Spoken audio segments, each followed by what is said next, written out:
Hello दोस्तों, आज हम चलिए नेटवर्क सिक्योरिटी की बात करते हैं। तो नेटवर्क सिक्योरिटी क्या होता है, इसमें कौन कौन से पैरामीटर को कंसिडर करते हैं, इन बात को डिस्कस करते हैं। ये पूरा लेक्चर लगभग हिंदी में ही होगा। मैंने इससे पहले एक इंग्लिश में बना रखा है। अगर आपको इंग्लिश वर्जन देखना है तो आप आई टैब बटन जो ऊपर शो कर रहे हैं वहाँ पे आप क्लिक कर सकते हैं और मैं लिंक में भी डिस्क्रिप्शन दे दूंगा। तो चलिए शुरू करते हैं नेटवर्क सिक्योरिटी। नेटवर्क सिक्योरिटी क्या होता है? तो हम असल में सिक्योरिटी किसकी कर रहे हैं और नेटवर्क किस लिए यूज़ होता है? नेटवर्क यूज़ होता है इंफॉर्मेशन को ट्रांसमिट करने के लिए।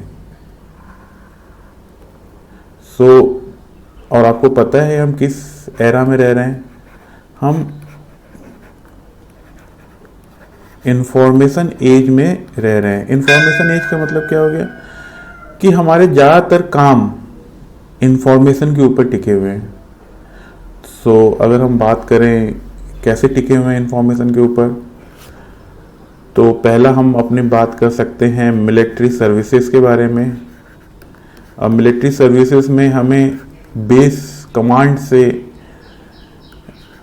जो इंफॉर्मेशन है वो हमें फील्ड तक देनी पड़ती है जहाँ पे लड़ाई वड़ाई हो रही है, ठीक है, या आपदा के समय। तो एक्सचेंज ऑफ इंफॉर्मेशन के ऊपर वर्क होता है। कोई भी चीज़ ट्रिगर होती है तो वो एक्सचेंज ऑफ इंफॉर्मेशन के ऊपर होती है। इसी तरीके से अगर हम ऐप्स की बात कर लें तो ऐप्स भी हमको सर्विस प्रोवाइड कराते हैं। जैसे मान लीजिए कोई ह्यूमन बीइंग है, उसको किसी ऑर्गेनाइजेशन से कोई सर्विस चाहिए, उसका सर्वर है, मान लीजिए ओला उबर कैब है। तो ये डिफरेंट ओला उबर कैब है। तो हम क्या शेयर कर रहे हैं? हम किसी इंफॉर्मेशन को शेयर कर रहे हैं। ये जो ह्यूमन बीइंग है,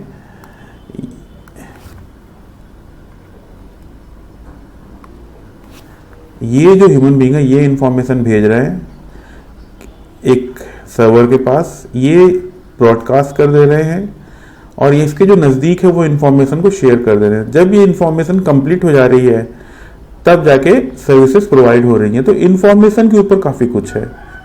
थर्ड बात कर लें तो अगर हम तीसरे इसकी बात करेंगे तो बैंकिंग सेक्टर में हम बात कर लें। बैंकिंग सेक्टर में भी इंफॉर्मेशन का काफ़ी रोल है। जब से इंटरनेट आया है, इससे पहले हम बैंक में जाते थे, फिजिकली खड़े होकर काम करते थे, उनको भी इंफॉर्मेशन को सेफ रखना पड़ता था।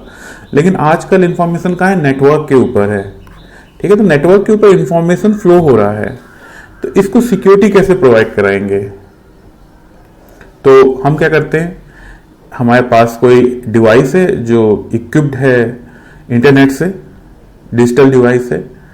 तो हम क्लाइंट हो गए और एक सर्वर होगा, या वो भी क्लाइंट होगा। दो क्लाइंट के बीच में कम्युनिकेशन हो सकता है, दो सर्वर के क्लाइंट सर्वर के बीच में कम्युनिकेशन, दो एंटिटीज के बीच में कम्युनिकेशन। एंटिटीज कुछ भी हो सकता है। अगर आपको एंटिटीज के बारे में जानना हो तो आप मेरे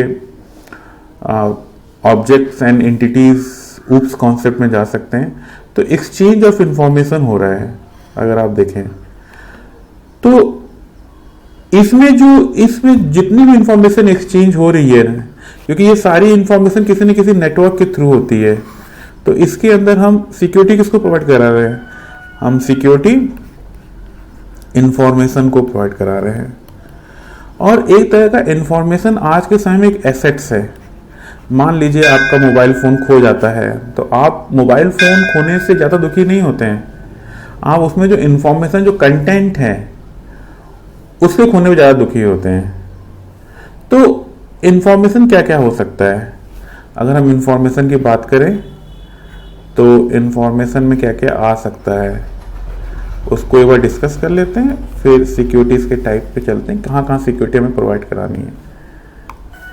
अगर हम इंफॉर्मेशन की बात करें तो इंफॉर्मेशन में हमारे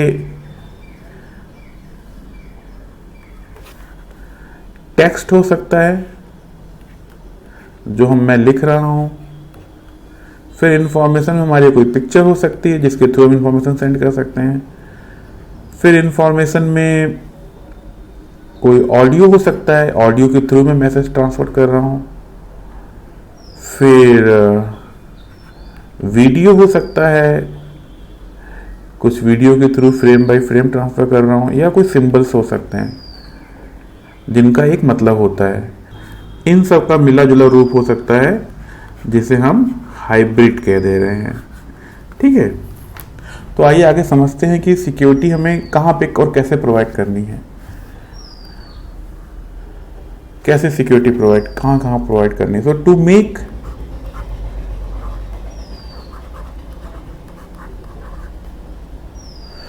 our information secure,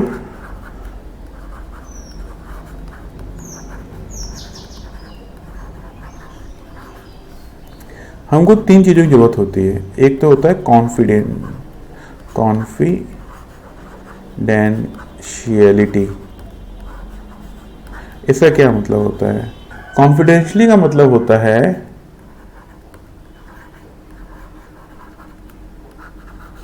hidden of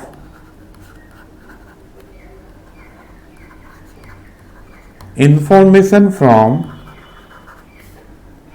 unauthorized access।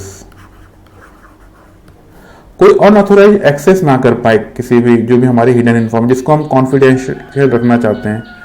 तो जैसे मिलिट्री सर्विसेज हो गई, या स्टोरेज हमने कहीं पे करके रखा है, जैसे हम फाइल में भी करके रखते हैं। हम चाहते हैं कि ये इन्फॉर्मेशन या ये फाइल से वही ओपन करे जो ऑथोराइज हो। तो इसमें इन्फॉर्मेशन जब नेटवर्क में पास हो रहा है तो ये सिर्फ उसी के पास पहुंचे जो ऑथोराइज हो। कोई इसको दूसरा इंट्रूडर जो है, तीसरा जो भी बंदा है जो सेंडर रिसीवर के बीच में आ रहा है, वो इसको एक्सेस ना कर पाए। सेकंड कॉन्सेप्ट आता है इंटीग्रिटी का। इंटीग्रिटी का मतलब ये हो गया कि आप जैसे बैंकिंग सेक्टर का एग्जांपल ले लीजिए। तो बैंकिंग सेक्टर में हमारी इंफॉर्मेशन अपडेट होती, चेंज होती रहती है। तो ये चेंज कौन कर रहा है, इसका प्रोटेक्शन कौन कर रहा है?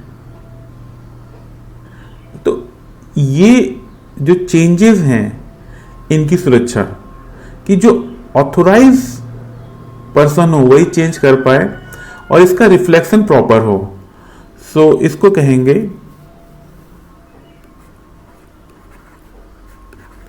प्रोटेक्ट फ्रॉम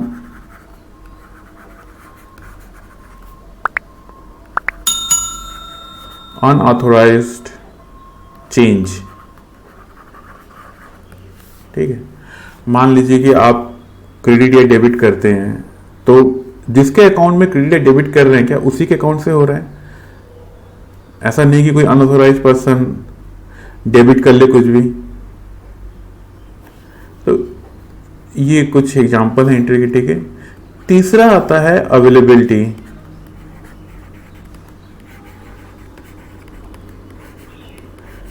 अवेलेबिलिटी की बात करें तो इंफॉर्मेशन जो है वो ऑथोराइज पर्सन को राइट टाइम पे जब जरूरत हो उसको अवेलेबल हो जाए।